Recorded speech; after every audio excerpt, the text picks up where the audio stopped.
It costs a lot less than you think to build a house like this or like this. And the reason why most people never get into building homes isn't because of money, it's because of lack of knowledge and structure. Most people think it requires hundreds of thousands of dollars to build a home and pick out all the custom finishes you want. But that's not the case. It really comes down to one question, and that is, are you building it as your primary residence or are you building it to sell immediately? If you're building it as your primary residence, you can build a property with as little as 3.5 to 5% down and pick out every single finish in the property exactly as you want it.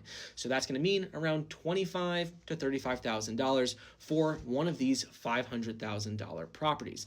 Now, if you're going to be building it to sell immediately, you have to take a slightly different approach and use either a bridge loan, private, or hard money. And with that, you're going to have to put 15 to 25% down. So again, on one of these builds, that would be around $65,000 to $85,000. So it's the same house, it's just a completely different structure depending on if you're going to be living in it or if you plan to sell it immediately. And these builds right here each cost around $400,000, but they're listed for around $500,000, and that difference right there is the profit margin. That is how regular everyday people get into development. It's not because they're rich, it's because they know how to structure a deal and they know how to use leverage.